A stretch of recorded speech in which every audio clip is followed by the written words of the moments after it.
Desde Guatemala en Centroamérica, para las naciones, Iglesia de Cristo, Fortaleza de Sion, presenta Tiempos de Refrigerio con el pastor Byron Girón.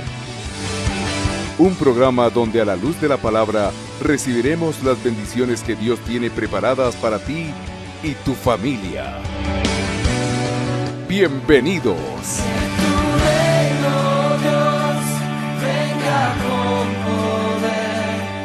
A lo largo del tiempo he podido ir aprendiendo, amado hermano, que para poder gozar de una economía sana, y esto se lo digo no con el deseo de ninguna ganancia deshonesta, pues usted tiene que saber que uno de los que primero peleó esta batalla fui yo. Y es importante poder ir entendiendo a lo largo de nuestro caminar que la bendición de Dios viene como producto de una dádiva que Él nos regala. Hay regalos, hay galardones. Hemos aprendido a lo largo del tiempo que los regalos son inmerecidos y Dios los da sin necesidad de ningún esfuerzo por parte nuestro.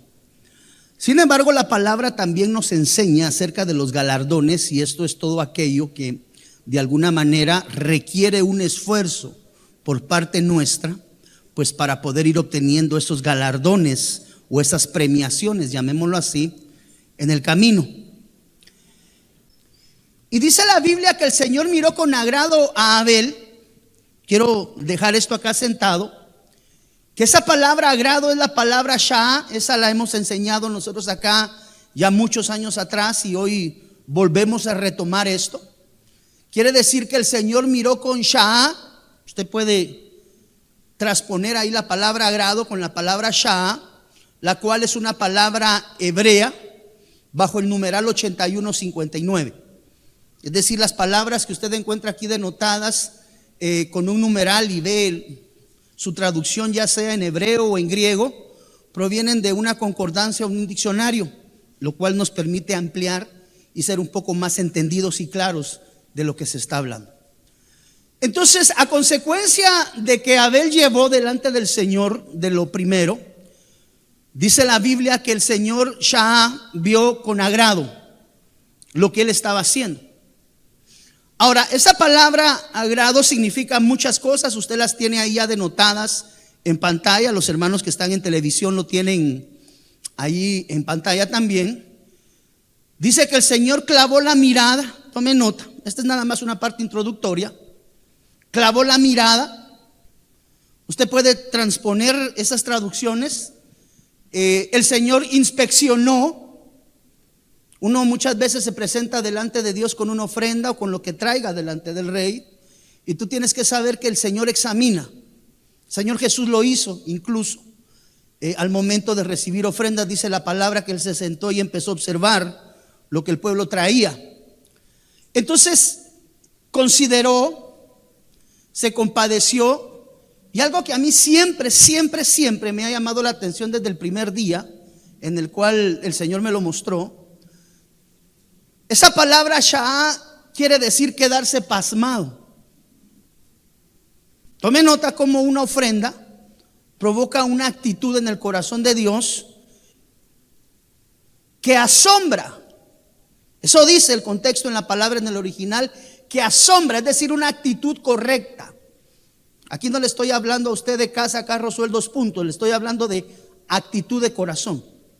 Porque si no tenemos una actitud correcta de inicio, muy probablemente lo que terminemos trayendo delante de un altar sea dinero, mas no ofrenda.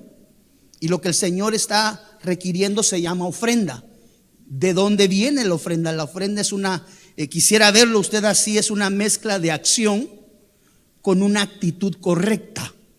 Así que la próxima vez que nosotros avancemos en ese término, tenemos que ir con una actitud correcta delante de Dios. Entonces dice la Biblia que el Señor se quedó pasmado. Podemos traducirlo de esa forma, como mirando alrededor, y tome nota lo que dice la traducción, en asombro. Quiere decir que una manera correcta de asombrar a Dios con nuestras actitudes, amado hermano, es examinando nuestro corazón y presentándonos delante de Él de una forma correcta. La forma de llegar y de presentar lo que eventualmente hayamos de presentar delante de Dios tiene que venir de una forma correcta. Entonces, él miró con Shaal, miró con agrado, él inspeccionó, el Señor Dios se quedó pasmado, perplejo, dice la traducción,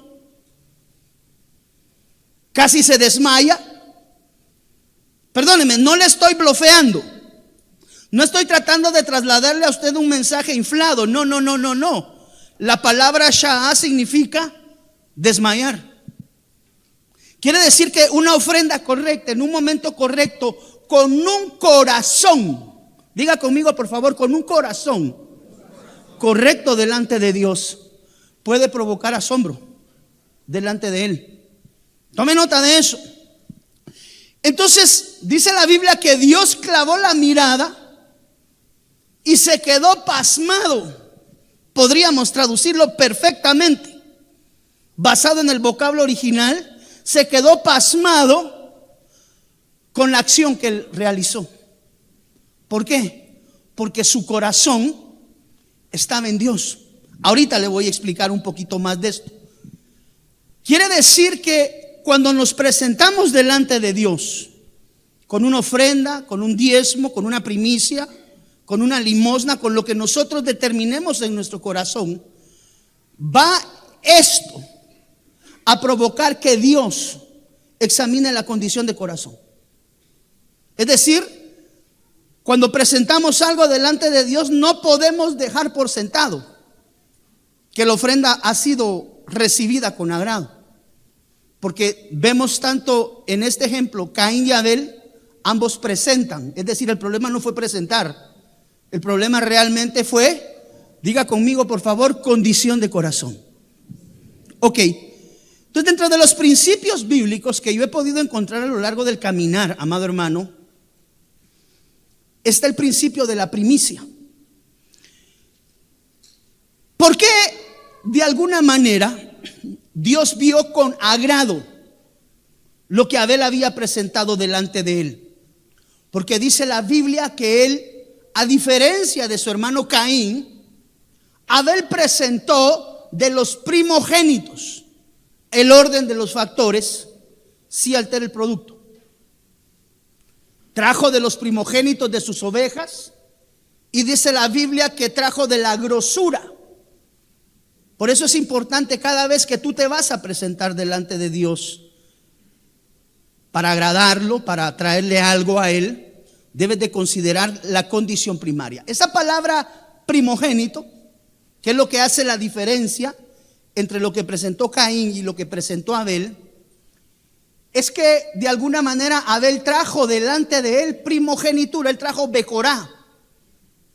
La palabra Becorá en el original habla de un primogénito de hombre, habla de un primogénito de bestia, dice acá, es decir, de los animalitos pues que pastoreaba, podríamos decir, ¿verdad? Esa palabra Becorá nos habla de primogénito, primogenitura, nos habla de derecho, nos habla de primicia. Y ahí es que entendemos que Abel lo que presentó delante de Dios no fue una ofrenda regular, sino que él se tomó el tiempo y presentó, como dice la palabra, de lo primero. Hay algunas versiones que traducen lo más gordo de lo que él tenía en medio de su rebaño. Entonces, esta palabra, Becorá, proviene de un vocablo, de una raíz hebrea. Por eso es importante poder entender esta parte. De una palabra hebrea que es la palabra bakar. Entonces, tomen nota cómo el orden de los factores empieza a tomar también ya algún orden en este aspecto. Cuando vemos esa palabra Becorá o primogénito, vemos que esa palabra Becorá viene de otra que es la palabra bakar. Esa palabra bakar en el original significa, tome nota, reventar el vientre. Quiere decir que cuando uno presenta una primicia, está hablando de fructificación, diga conmigo, en abundancia. Son principios que se van aprendiendo a lo largo del caminar. Significa reventar el vientre, significa dar a luz o dar un fruto temprano. Y ahí entre paréntesis usted encuentra ya que puede ser de una mujer o de un árbol, concerniente al fruto que una mujer puede entregar desde su vientre, o pues al fruto que pueda venir a través de un cultivo. Quiere decir madurar. Esa palabra bacar significa primeriza y significa dar primogenitura. Entonces empezamos nosotros a ver acá, amado hermano, que empiezan a aparecer diferencias, y es ahí donde ahora podemos entender por qué a Caín decide el Señor no ver con agrado, y la ofrenda de Abel dice la Biblia que vio con agrado. Génesis capítulo 4 versículo 3. Ese 4:3 tenía que estar en negro, perdóneme hermano que no se lo puse en color negro. Y dice la Biblia, mire, que aconteció que andando el tiempo, pasando el tiempo, Caín trajo del fruto. Tome diferencia. Caín trajo del fruto de la tierra una ofrenda. Pero hemos dicho desde un inicio que lo que el Señor examina es condición de corazón. Y mire lo que dice en diferencia con Génesis 4:4. Arriba habla de Caín, en la parte de abajo habla de Abel. Dice que Abel trajo también, la diferencia entre una ofrenda y una primicia es que trajo también de los primogénitos. Él no trajo de las ovejas. Él buscó entre todo lo que tenía, que era lo mejor que de toda la camada de ovejitas, por así llamarlo, hubiese nacido. Y de lo más gordo, de lo más bello, de lo más lozano, Él escogió lo mejor. La diferencia entre una ofrenda regular y una primicia es que la primicia uno procura buscar lo mejor de lo que tiene. Esa fue la diferencia entre Caín y Abel. Por eso es que a Caín le es reyectada, o ¿cómo es que se dice? Rechazada, perdón, esa es la palabra, rechazada la ofrenda. Mas la que presentó Abel, su hermano, dice la Biblia que asombró. ¿Qué fue lo que asombró el corazón de Dios? ¿Qué fue lo que provocó que Dios se quedara pasmado? Ya le mostré con la palabra por qué yo le digo que Él se quedó pasmado y viendo alrededor, como quien dice, wow, lo que mi hijo está haciendo se sale del marco. Y Abel trajo también de los primogénitos de sus ovejas, de lo más gordo. Esto de lo más gordo nos habla de lo mejor. O sea, no había nada mejor que él tuviese dentro de todo lo que tenía para poderlo presentar. Ahí es donde vemos que lo que el Señor está buscando es actitud de corazón. Porque si el Señor Dios, nuestro amado Señor Dios, lo que hubiese estado buscando es que le trajeran, era lo mismo que le trajeran una oveja a que le trajeran una oveja gorda. ¿Cuál es la diferencia? El tiempo que aquel individuo se toma para elegir dentro de todo lo que tiene, presentar delante de su rey lo mejor que él puede entregar delante del rey. Entonces la diferencia de Caín y Abel es que Caín trajo fruto. Pero si usted lo quiere ver desde esta manera desapasionada, Abel no solamente trajo el fruto de sus ovejas, que ahí tendríamos que entrar a platicar acerca de la dispensación y el poder entender que la primera ofrenda que trajo de fruto no tenía derramamiento de sangre. Tome nota también, son aspectos radicales en ese. Mientras que dice que Abel trajo de los primogénitos de sus ovejas lo más gordo. Entonces, en el fruto presentado por Caín no había sangre de por medio. Y usted sabe que dice la Biblia que sin el derramamiento de sangre no hay perdón de pecados. Esa podría ser otra alternativa si lo quisiéramos ver. Yo acá lo estoy viendo hoy desde la perspectiva lo mejor y lo bueno. Porque tampoco nos vamos a poner a juzgar a Caín. Pero de lo que él tenía, se garantizó que fuera lo mejor. Y ese acto de haberse tomado el tiempo de elegirlo, de buscar cuál era la ovejita más gordita, más preciosa, con el pelito más corto, la más blanquita, la más linda de todas, dijo: esto es lo mejor que yo tengo delante de mi rey. Y lo presentó. Esa actitud, diga conmigo, actitud, hizo el cambio. Por eso es que cuando nos presentamos delante del Rey de Reyes, tenemos que procurar que siempre, esto es una historia de vida, amado hermano, es algo que yo he podido aprender a lo largo de mi vida, no necesariamente en la línea pastoral, sino incluso estas lecciones Dios me las enseñó desde antes de llegar al llamamiento. Y es como siempre destinar de lo que yo tengo lo mejor siempre para mi Dios. Eso ha traído éxito. Eso ha traído éxito. Recuérdate, por favor, tú que estás viendo por televisión, que la palabra de Dios es expositiva, no impositiva. Esto usted escucha, discierne, y lo que usted considera que es bendición para su vida, lo pone por obra. Y lo que no, pues así como el Señor le decía, sean como los de Berea e inquieran en la palabra. Entonces, ¿cuál es la diferencia entre una y otra? Actitud de corazón. Por eso una de las enseñanzas primarias que debemos de trasladar cuando vamos a enseñar acerca de finanzas es actitud de corazón. Porque si la actitud de corazón no es la correcta delante de Dios, podremos estar llevando a cabo transacciones de entrega de ofrendas o traslado de ofrendas, pero no va a pasar nada, porque lo que Dios está buscando es un corazón agradecido delante de Él.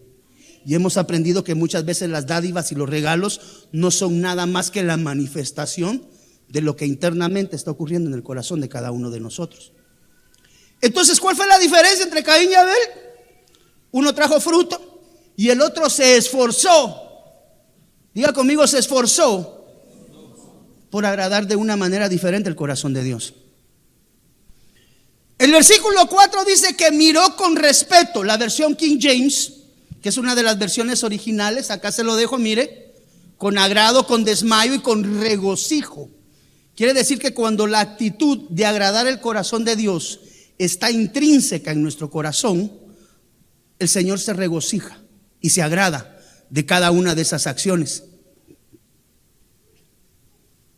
La versión al día, en el libro de Proverbios capítulo 3 versículo 9 dice, mire, honra al Señor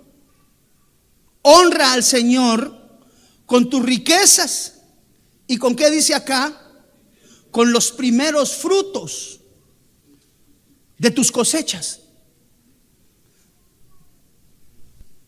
La bendición de Dios, lo hemos aprendido, honrar al Señor con las riquezas y con los primeros frutos produce una acción que no se produce con ninguno de los otros principios, llamado diezmo, llamado limosna, llamado ofrenda. Este principio de la primicia, esto fue algo que el Señor habló a mi corazón hace muchos años, y yo platicaba con unos hermanos hace poco, de que como casa ministerial hemos encontrado en esta escritura la puerta de la dimensión de la abundancia. El que quiera creerlo, lo quiere y lo pone por obra, y el que no, pues tiene toda la capacidad de continuar.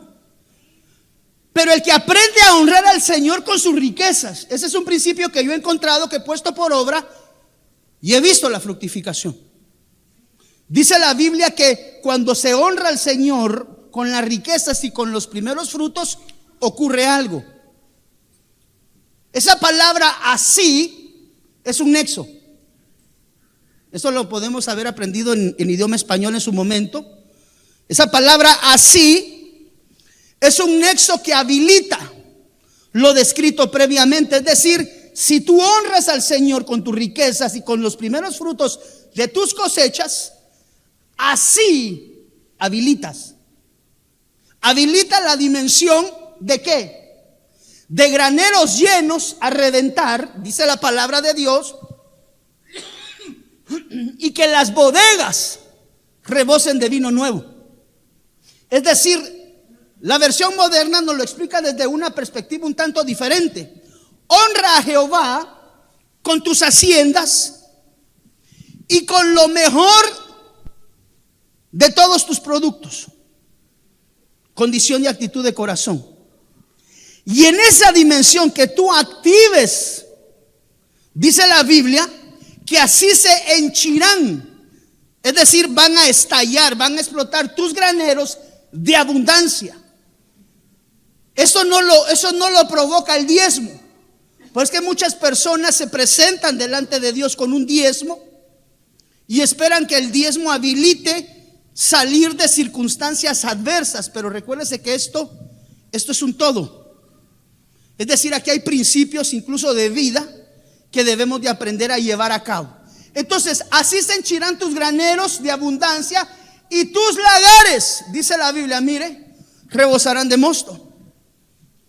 Una versión habla acerca, en vez de henchir, hay versiones que hablan acerca de hartura. Vendrá hartura sobre tus cosechas, y esto nos habla de abundancia excesiva.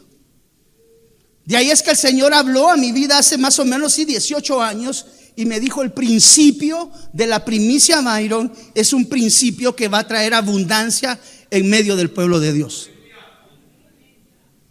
De ahí es que nosotros regularmente el primer servicio del mes de febrero declaramos en casa una fiesta de primicias. ¿Para qué?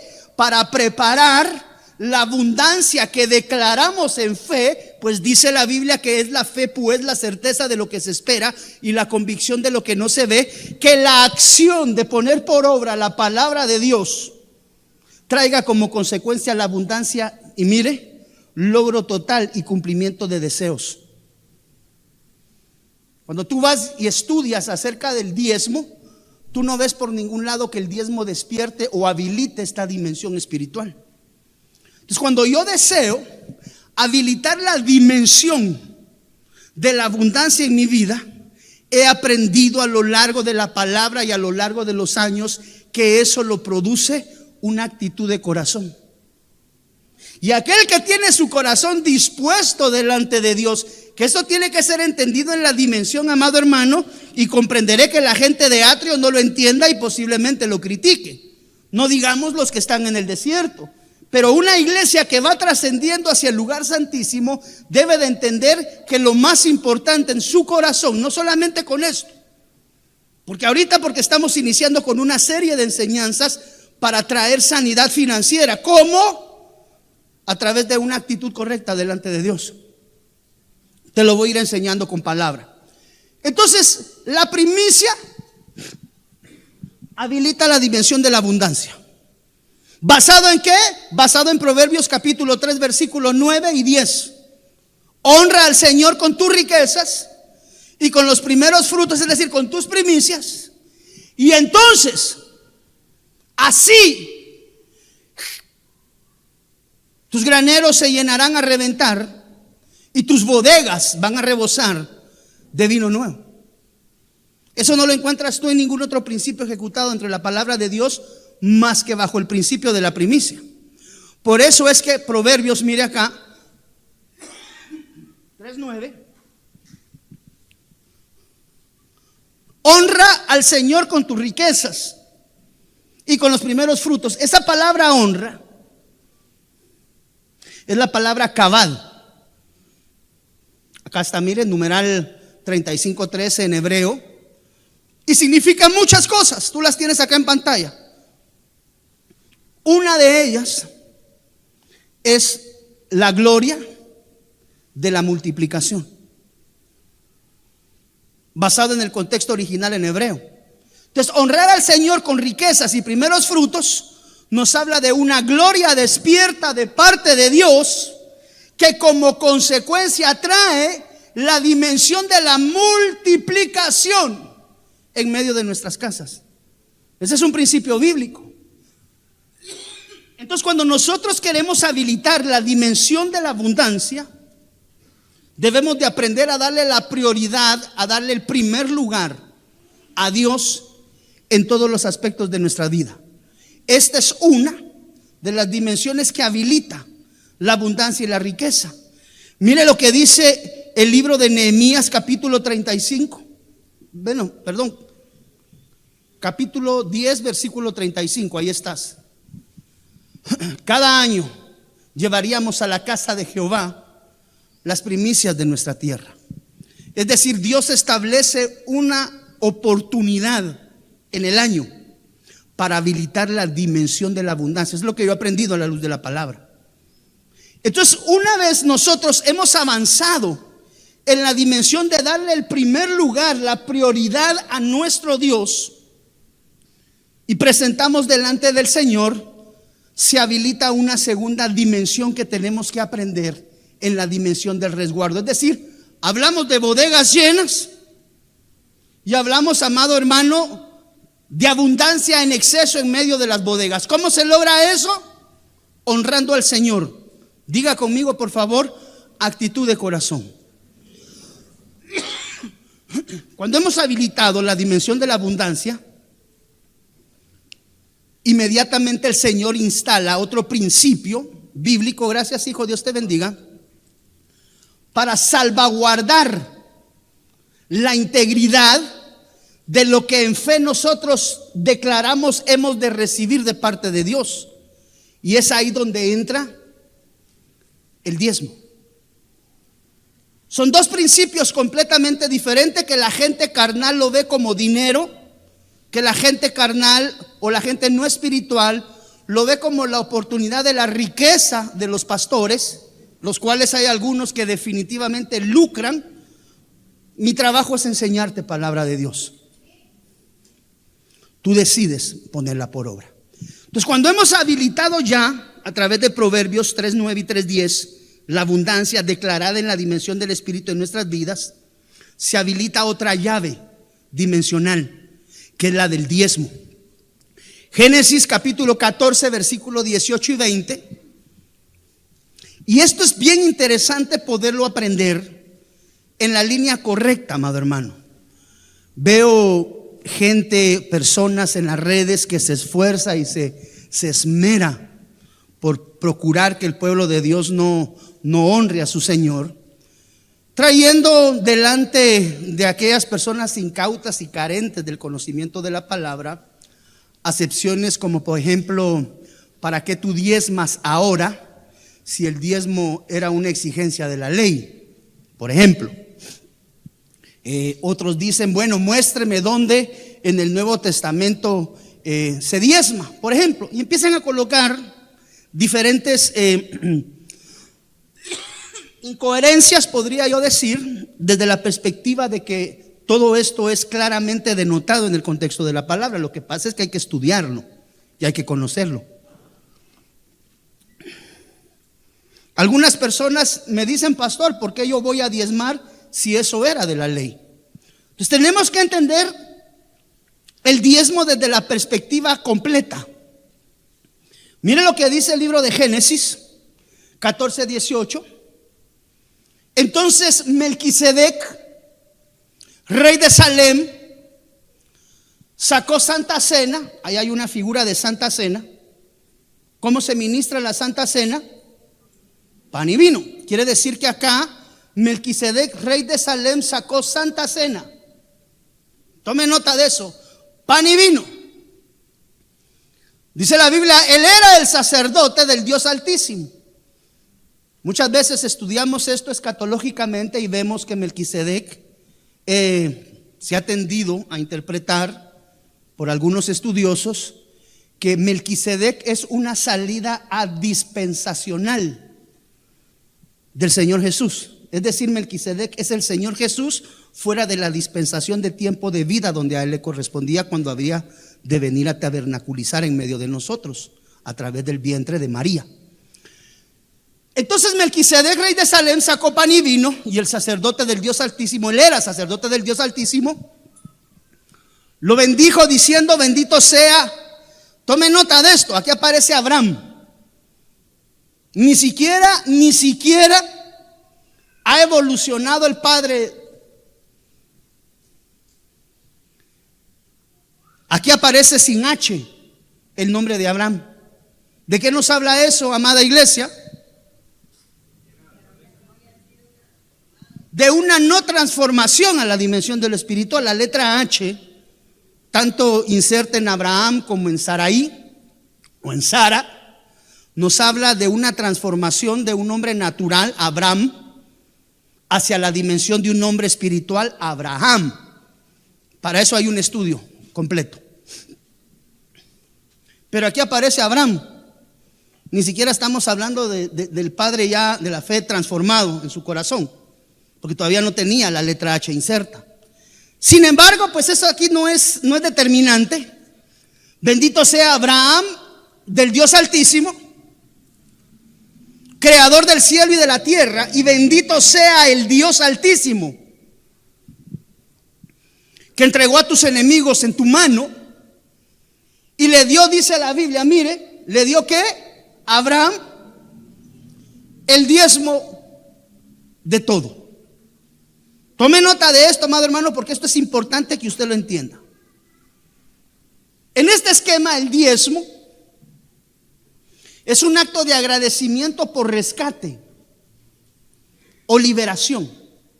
Dice acá, mire, de una familia cautiva en la dimensión de Sodoma y Gomorra. Entonces, cuando la gente te dice si el diezmo es un mandamiento, una de las respuestas inmediatas que debemos de aprender doctrinalmente entendiendo es que el diezmo no es un mandamiento como exigencia como tal. Hoy quiero sanar tu corazón en el nombre del Señor Jesús, si es que hay alguien que hoy tiene su corazón dañado en esa dimensión. Pero el diezmo no es una exigencia dentro de una congregación. El diezmo no es una obligación dentro de una congregación. El diezmo no debiese de ser un rubro contable de cuentas por cobrar en medio de una congregación, sino que el diezmo de Dios debiera de ser visto desde la perspectiva en la dimensión del agradecimiento en el corazón de un hijo de Dios. Yo no voy a la iglesia cristiana porque ahí me exigen el diezmo. No se exige. El diezmo va en la dimensión de la revelación que el Espíritu Santo pueda traer hacia tu corazón, en la línea, amado hermano, que tú puedas agradar el corazón del Rey. Entonces, por lo menos en esta casa, el diezmo para usted no es obligación, amado hermano. El diezmo va a ser una manifestación de gratitud delante de Dios. Si tú quieres, lo haces, y si tú quieres, no lo haces. ¿Quién es el beneficiado y o no beneficiado? Directamente yo. ¿Por qué le digo que el diezmo no es un mandamiento? Que el diezmo no es, diga conmigo, iglesia, por favor, el diezmo no es una exigencia. ¿Sabe por qué?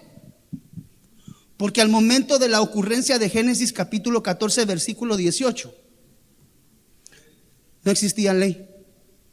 Por lo tanto, esto no puede ser ley. ¿Por qué? Porque aquí, hasta 500 años después, se establecerían las leyes.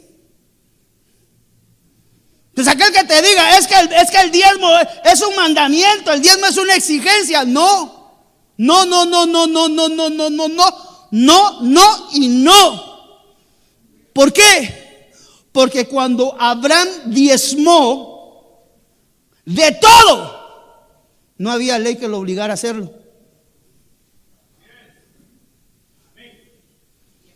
Por lo tanto, el diezmo no es ley,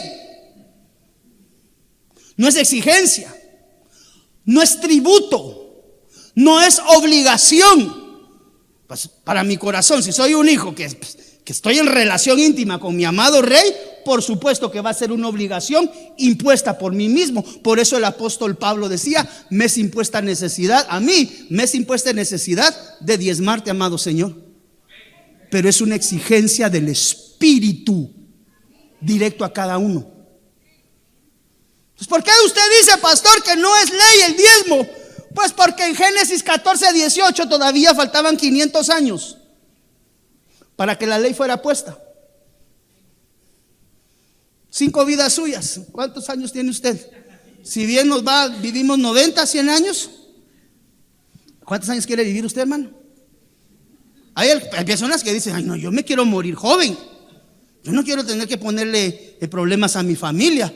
Hay otros como yo que le digo, Padre, a mí si me puedes déjame más tiempo que Matusalén, déjame.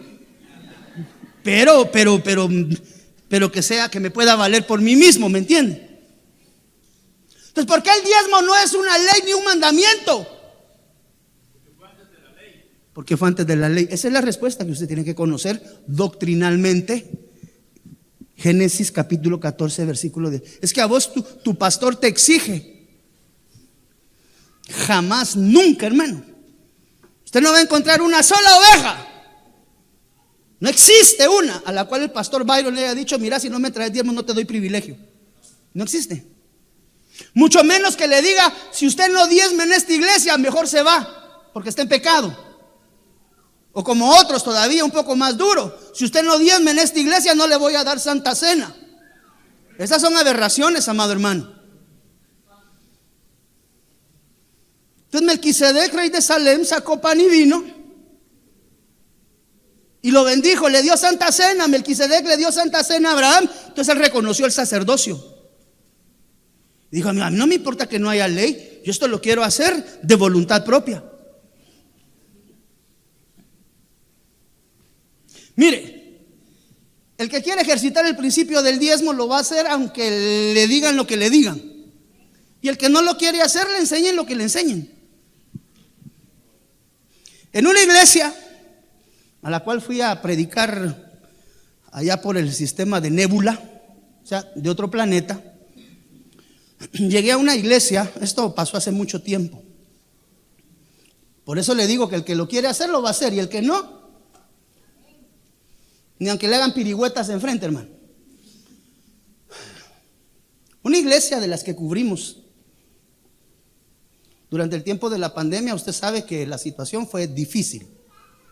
Hubo incluso iglesias que tuvieron que cerrar físicamente, pues porque ya no daban las finanzas para poder sostener y mantener un templo cerrado, sin ingresos. No fue nuestro caso, quiero ser claro. Dios en ese momento, hola hermano, mire, donde más Dios nos ha dado fue en tiempo de pandemia. Y se lo puedo decir abiertamente y con un corazón circuncidado delante de Dios. Y en esa iglesia, durante el tiempo de pandemia, usted sabe que hay familias que se ausentaron, otras que perseveraron, otras que camino agarraron, y hay de todo.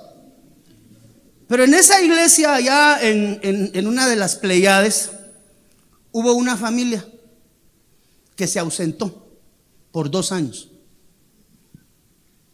2 años. No podían asistir, pues eran personas ya de tercera edad, y usted sabe que ya los de tercera edad está difícil, amado hermano, si le da a uno el COVID. Pues porque padecemos de hipertensión, padecemos del corazón. O sea, tengo afecciones de corazón clínicas, ¿verdad? No es que me palpite el corazón, no, clínicas. Y de repente, después de 2 años que no estuvo, esta familia regresa a la iglesia. Por eso le digo que al que se le quiere enseñar, lo absorbe y dice, si esto es un principio de Dios, yo lo quiero poner por vida. Pero el que no quiere, hermano, así se le enseñan con escritura por escritura, dice, yo no quiero y no quiero. Su corazón. Durante el tiempo de pandemia, pues evidentemente hubo altibajos económicos dentro de esa congregación. Y en uno de los meses difíciles, el pastor viene y me traslada el testimonio. Y me dice, fíjate pastor, que en el mes X, que retomamos ya la situación, pues arrancamos, pero traíamos muchas cosas que solventar y muchas cosas que pagar como consecuencia de que esta situación pues mermó la economía de una iglesia. Y en el mes donde estábamos más álgidos y con dificultad económica, un día veo entrar a la iglesia a esta familia que se ausentó durante 2 años de su congregación dominical. 2 años, ¿cuántos meses son? El día que la familia se presenta. Por eso le digo, el que quiere agradar el corazón de Dios lo va a agradar, y el que no, aunque se la vendan de la mejor forma, no lo va a hacer. Se acercó la familia con 24 sobres. No un cheque por 24 meses. 24 sobres, los cuales era claro que por lo que se veía, 58,75 centavos, 50 más 1, 2, 3, 4, 5, 6, 7, 8, una ficha de 50 y una de achocas, ahí está. Tú sabías que se habían tomado el tiempo mes con mes, por lo que se observaba, de que mes con mes guardaron lo que fue del Señor, y por el olor que traía a neftalina, en algún ropero lo habían tenido guardado. Yo no sé si usted todavía, ¿cuánto guardamos todavía nuestra ropa con neftalina, hermano? Póngame la mano. Eso no deja que las cucarachas anden entre la ropa. Eso es básicamente, no hay polilla, no hay cucas, no hay. Los sobres traían olor. Se tomaron 24 meses. Ellos no estaban diciendo para el pastor, no estaban diciendo para la iglesia. Esto es de mi Dios. 2 años consecutivos sin asistir por problemas de salud, pero en la primera oportunidad presentan 24 sobres con centavos, con quetzalitos. No es hagan 12 sobres de 600 o de 500 o de 100 o de 50 o de 75, de lo que sea. No. Las cantidades eran diferentes. Pudimos observar que se habían tomado el tiempo. ¿Por qué? ¿Dónde estaba su corazón cada mes? En honrar a Dios. Otros hubieran, yo me desaparecí 2 meses, no llegué a oír palabra, no comí, no voy a hacer lo que el pastor dice, que donde uno come paga. No, yo no llegué 2 años, por lo tanto no comí, y esto me lo voy a quedar yo para irme a comprar mi estreno. Todos los meses yo estoy seguro que su corazón estaba delante de Dios. ¿Cómo yo lo puedo saber? Pues por cuando se presentaron llevaron, mire, hicieron esto. Fue esto. ¿Cuándo antes Abraham había visto a Melquisedec? ¿Cuándo antes Abraham y Melquisedec habían convergido? No hay. Melquisedec es genealógico, no tiene ascendencia. De ahí es que entendemos que es Cristo Jesús, porque no tiene genealogía. Y cuando nomás lo vio, ¿qué dice que hizo? De todo. Por eso le digo, el que quiere, toma el remo y lo pone por obra.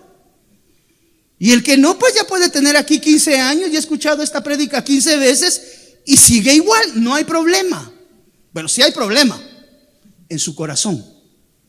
Es algo que él deberá de solventar delante de Dios en su momento, aquí, allá, donde esté. Pero ¿qué te quiero decir, amado hermano? Cuando nosotros tenemos la disposición de cumplir los estatutos y los mandamientos de Dios, aunque no haya ley. Abraham diezmó a Melquisedec cuando no había ley. O sea que no es un mandamiento. ¿O sí? No puede ser mandamiento porque no hay ley. Entonces cuando la gente dice es que lo que pasa es que como ese es un estatuto y es un mandamiento dejado y le dan a usted el libro, ¿verdad? No. Génesis ocurre 500, diga conmigo, 500 años antes de que la ley se escribiera. Por eso el diezmo no puede ser mandamiento, para los que dicen que el diezmo es un mandamiento, o que es una exigencia, o que es un estatuto. Habrían de pasar 500 años, hermano. ¿Y usted cuántos tiene? 35, 40, 50, 60, 70. Todavía faltarían 430 años adelante para que la ley se estableciera. Por eso es que el diezmo no es mandamiento, bíblicamente hablando. Lo que pasa es que hay que entenderlo. Hay que entender las tres dispensaciones: la dispensación del Padre, la dispensación del Hijo y la dispensación del Espíritu Santo. Mire lo que dice Malaquías.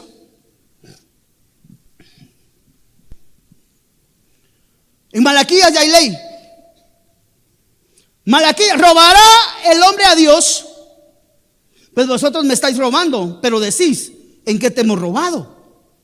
En los diezmos y en las ofrendas. Con maldición estáis malditos, porque vosotros, la nación entera, me estáis robando.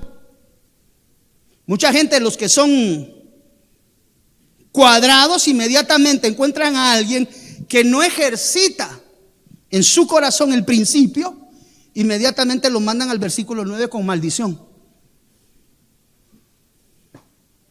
Lo cual cabe la pena hacer notar que dice la Biblia que el acta de los decretos, que nos era contraria, fue clavada en la cruz. En esa acta de los decretos desaparece el versículo 9, es decir, la efectividad del versículo 9. ¿Por qué? Porque con maldición estáis malditos, porque la nación entera me está robando. Adelante, el Cristo de la gloria, muriendo en la cruz del Calvario, invalida toda acta de decreto que ha sido dejada contraria. Por lo tanto, la maldición como consecuencia de no diezmar queda anulada en la cruz del Calvario. Eso hay que hacer bien claro. No estás diezmando, estás en maldición. No. ¿Por qué? Porque Cristo Jesús ya murió en la cruz del Calvario, y dice la Biblia que Él invalidó todas las actas, incluso esta, que debiera de ser dictaminada sobre alguien que es faltante delante de Dios en esta línea. Entonces, no diezmo, soy un maldito. No. ¿Por qué no? Porque el acta ya fue clavada. Toda acta de decreto contraria fue clavada en la cruz. Entonces, posiblemente un hijo de Dios que dice: yo no voy a diezmar, muy probablemente se hubiese activado el versículo 9 sobre su vida. Pero como Cristo Jesús murió en la cruz del Calvario, y dice la Biblia que llevó, amado hermano, cautiva la cautividad.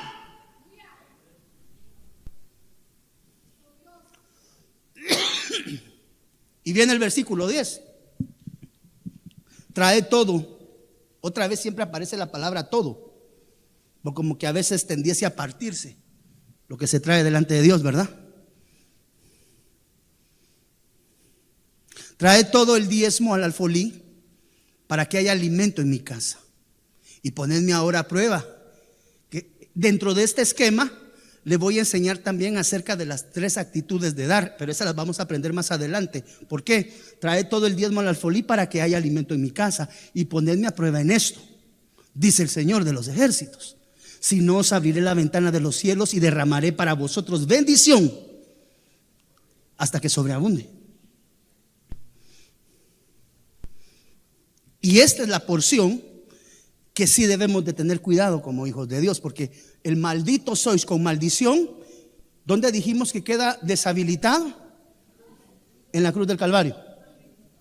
O sea, yo soy una persona que no diezmo, debiese de venir sobre mí el versículo 9 de Malaquías. Sin embargo, aunque pues está habilitado, también declara que el Señor ya clavó acta de decretos. Quiere decir que esto no tiene más acción sobre mi vida. Sin embargo, en el versículo 11 dice: por vosotros reprenderé al devorador. Eso no lo invalida el acta de los decretos. No sé si me estoy dando a entender, amada iglesia. Si alguien tiene duda, por favor levánteme su mano. Yo quiero que usted se vaya bien enseñado el día de hoy. Malditos porque vosotros, la nación entera, me estáis robando. Acta de decretos clavada en la cruz, invalidado el versículo 9. Pero esa acta de decretos no invalida al devorador. Esa es otra cosa. O sea que hay, si usted lo quiere ver así, hay dos males operativos al no poderte presentar delante de Dios honrándole con lo que es de Él. Maldito con maldición, no, porque Cristo Jesús invalidó eso y ahora yo camino en la libertad del Cristo de la gloria. Ok, fabuloso, el acta de los decretos invalidada. Por vosotros reprenderé al devorador para que no os destruya los frutos del suelo, ni la vid del campo sea estéril, dice el Señor de los el Señor de los ejércitos. Eso no está invalidado en el acta. Esta es una entidad espiritual que opera. Entonces, cuando nosotros presentamos nuestro diezmo delante de Dios, recuérdese que si usted es un hombre de Dios que sigue los preceptos y la línea del orden de lo que hemos estado viniendo a aprender, debemos de entender que para en este momento ya tenemos que tener bodegas llenas y graneros henchidos. ¿Sí o no? ¿Cómo hicimos eso? En el Espíritu. ¿Cómo lo hicimos? Con una primicia. Entonces, cuando tú presentas tu primicia delante de Dios, dice la Biblia, versículo de Proverbios 3:10, entonces que el Señor va a henchir, es la palabra henchir, las bodegas y los graneros. ¿Con qué? Con abundancia. Y cuando esas bodegas están en la dimensión del Espíritu llenas, pues es la fe, la certeza de lo que se espera y la convicción de lo que no se ve. Que si tú ves acá también, el diezmo es un desafío a la fe. El diezmo es un desafío a la obediencia. El diezmo es una prueba de responsabilidad cristiana. Por eso yo como pastor entendería que alguien de atrás no lo entienda. Está empezando. Pero alguien que ya está ubicado en el lugar santísimo y tiene revelación de Dios, eso ya debiera de ser una clase de primaria. Algunos aquí sabemos sumar y restar, otros tal vez no lo sé. Pero mínimo debemos de saber aprender a sumar y a restar. No sé si me estoy dando a entender, amado hermano. Para este momento en el cual ejercitamos la reprensión al devorador, en el entendido que la maldición ya fue inactiva en la cruz, queda el devorador activo.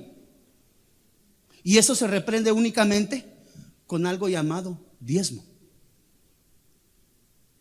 Entonces, si el principio del diezmo no se ejercita, no hay quien reprenda al devorador. Y de ahí es que la abundancia que Dios te entrega, porque Señor, amado, yo deseo que tú seas bendecido en todo. Esa es la palabra de Dios. O sea, de Juan a Gallo, pero yo deseo que tú tengas bendición. Y tú vienes, crees la palabra, ejercitas el principio de la primicia, declaras en fe que tus bodegas y tus lagares, porque así declara el libro de Proverbios capítulo 3 versículo 10, se van a hinchar y van a reventar. Pues ahora lo que tengo que preocuparme es que no me vayan a saquear la bodega. No, yo ya di primicia, que se olvida el pastor que doy diezmo. Error. El diezmo no se lo traes al pastor, el diezmo se lo llevas al Señor. Ese es el problema, que la gente del mundo piensa que eso se le da al pastor. Y lo que tú estás haciendo es presentando tu corazón. Obvio, hay una manera de manifestarlo, pero lo que tú no haces eso por mí, tú haces eso en obediencia a tu Dios. Entonces cuando yo ejercito el principio del diezmo, entonces el Señor, Cristo Jesús, ya invalidó el acta de los decretos, pero me queda pendiente el devorador. Ese cómo lo voy a reprender yo. No, yo no puedo. Dígale al pastor que reprenda al devorador. No puede. Pastor, ore por mis diezmos y bendígalos. Dígale a Dios que se los bendiga. Por eso la Biblia dice, mire, para que no destruya los frutos del suelo. ¿Quién lo va a reprender? El devorador solo lo puede reprender una autoridad superior. Y ese es Jehová de los ejércitos. Pastor, mire, conseguí mi primer trabajo, por favor bendiga mi diezmo. Pues yo lo puedo bendecir, Pero donde realmente reside la bendición de la recepción del tal es delante de Dios. Y la Biblia dice, mire, hasta que sobreabunde, versículo 11, por vosotros reprenderé. ¿Quién? Dios. Eso no lo reprende el apóstol, eso no lo reprende el pastor, eso no lo reprende el profeta, solamente el Señor. ¿A través de qué? De una actitud correcta. Malaquías, a diferencia de Génesis, que era fuera de la ley, aquí sí hay ley. Síganme la huella. Quiere decir que se diezmó sin ley. Ahora a través de Malaquías ejercitas el principio del diezmo en ley. Aquí sí era un mandamiento. Y mire lo que dice el libro de Levítico capítulo 27 versículo 30. Así pues todo el diezmo de la tierra, de la semilla de la tierra o del fruto del árbol, ¿es de quién? ¿Es de quién dice acá? Es del Señor. ¿Es qué? Es cosa consagrada. ¿Qué es el diezmo? Es cosa consagrada. Pastor, el diezmo es la 10ª parte. No. Eso es cuánto. Para Dios, ¿qué es el diezmo? Es cosa consagrada. Eso dice la Biblia. Es cosa dedicada. Consagrada quiere decir apartada. Entender eso te lleva a la dimensión de la abundancia excesiva, que ya has sembrado previamente a través de la primicia y que ahora te encargas a través de tu diezmo que el Señor reprenda al devorador cuando te quiera vaciar las bodegas. Hay personas que dicen, no, ¿para qué voy a entrar con la primicia? Solo con el diezmo es suficiente. Pues ahí están resguardando bodegas vacías. Es lo que yo he entendido. Si eso es un rema de vida para usted, póngalo por obra, y si no, no hay problema, siga de largo, aprendemos otras cosas diferentes. Pero si usted quiere tener una sana economía, es prudente que le siente el ojo a este tipo de preceptos. Y el día que ofrezcáis la gavía, ofreceréis un cordero de 1 año sin defecto en holocausto. Es decir, cada vez que tú tengas la oportunidad. Este es un consejo. Dígale a su hermano que está a la par, por favor. Todos estos son consejos. Esos son consejos nada más. Si usted quiere habitar en la dimensión de la abundancia, siga esos pasos. A mí me ha conducido a un lado de bendición toda la vida, aun cuando recién iniciaba en el evangelio. Porque una de las cosas con las cuales yo me adherí al ministerio que me vio nacer es: si yo vine aquí, vine a aprender. Yo no vine aquí porque sabía más que ellos, ni porque creo saber más que ellos. Yo vine aquí porque necesito aprender.